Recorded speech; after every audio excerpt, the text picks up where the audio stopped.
Mjadala uliweza kubeba uzito kwenye soka letu la Tanzania ni kuhusiana na rais wa TFF Tanzania Football Federation kuonekana na jinsi tafsiri ya watu na wadau mbalimbali wa soka wakiamini kwamba Rais Wallace Karia ni mshabiki wa klabu ya Simba. Kwa hiyo huenda kukawa na upendeleo ama pia kukawa na ukaribu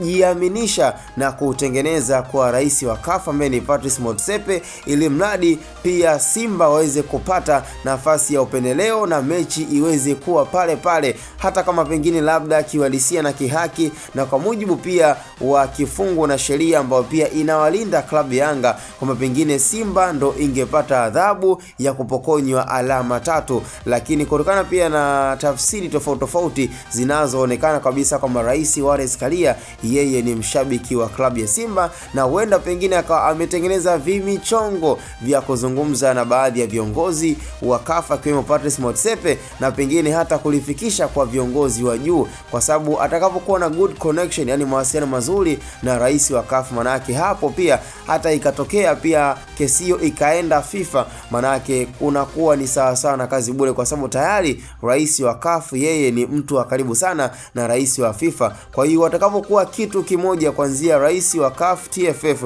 manake ni rais pia na rais wa FIFA kuwa kitu kimoja. Kwa ni issue na mchongo ambao mpaka sasa hivi unaonekana kabisa kwamba haujakaa sawa. Kwa upande wa mashabiki na uongozi wa Yanga unaamini kabisa kwamba kuna fitna zilizoweza kutengenezwa, na tayari imeshaonekana kabisa kwamba rais yeye ndo anayehusika katika sakata hili la kuwafanya Simba waweze kupata matokeo mazuri baada ya kesi kusikilizwa CAS na kusikilizwa CAF. Kwa hiyo inaonekana kabisa kwamba aliyetia mdomo ama aliyetia chokochoko ili mradi Simba aweze kupendelewa ni rais wa TFF ambaye ni Wallace Karia. Hayo ni maneno na hayo yamekuwa ni moja ya songo mbingo tunasema kwa sisi watoto mtaani ambazo zinazoendelea na kuonekana kabisa kwamba ni michezo, na sasa hivi imeonekana kabisa kwamba soka la Tanzania lipo kama siasa, yani soka Tanzania linaendeshwa kisiasa kwa baadhi ya viongozi, na ndio maana Yanga wao msimamo uko pale pale liwalo na liwe, kama ni CAF kama ni FIFA,